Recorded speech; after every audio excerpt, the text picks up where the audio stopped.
Okay, a quick look at the potential coldest spell across the UK and Northwest Europe in late November 2021, looking back further afield to see its origins. So we've seen these charts on Twitter. These are ones for this upcoming weekend, showing ridges to the west of the UK, lower heights to the east, and allowing a sort of north and northwesterly flow for a time, bringing some cooler or chillier conditions here and across upper parts of Northwest Europe.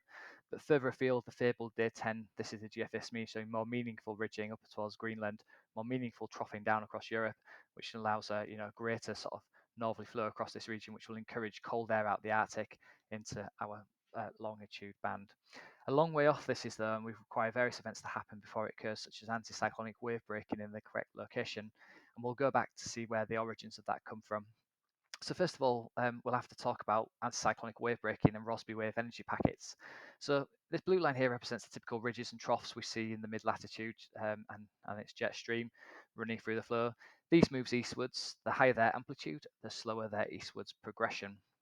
As well as the troughs and ridges running east themselves, there's something called a Rossby wave energy packet. I get them mixed up, which is the red line here, which causes the amplitude of individual troughs and ridges to increase as the packet approaches and arrives, and decrease as it passes through.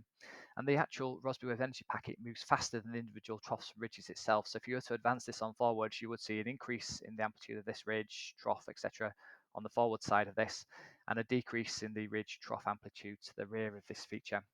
And sometimes these packets increase the amplitude enough that one of these ridges or trough couplets will actually overturn and do a wave breaking event, which will cause basically a stationary block in the pattern, and it will terminate the energy in the Rossby wave energy packet.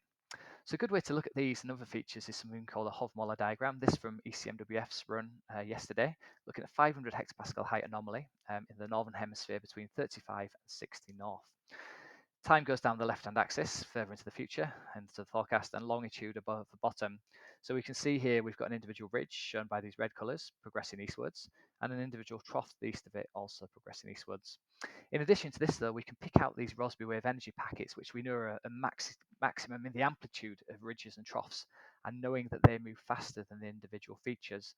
And this packet number 2 becomes of importance for ourselves, as you can see here, where you can see it once it runs through the meridian, the date line, and around the 20th, the maxima in the troughin, maxima in the ridging, maxima in the troughin, maxima in the ridging, which could result in an anticyclonic wave breaking event, allowing then the troughing across Europe, which induces a northerly flow in this region.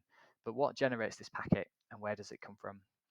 So at the present time, we've got the tropical Pacific, a satellite picture taken from this morning, showing the infrared, showing enhanced convection across the Indian Ocean and maritime continent with La Nina in place, meaning warm waters here, and the MJO also in the region enhancing convection. Across the Indian Ocean, in the wake of the MJO, we've got 2 equatorial Rossby waves, which are drifting slowly west-northwestwards.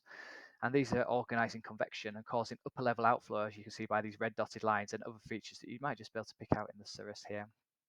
These are basically going to lean on the subtropical jet, enhance the speed of this, and cause a digging down of this trough across eastern China. That will allow basically colder air on this side of the jet to make it down very close to the tropics, and a strong thermal gradient equals an acceleration in the jet, which may be further aided by this next equatorial Rossby wave, which may likely be the area where our energy packet comes to be generated. I should say all of these features have the potential to become tropical cyclones, mainly at the weak side of the scale, just indicating the potential for organisation of convection with these. This will end part 1 of the video. I'll start with part 2, and that will follow this shortly.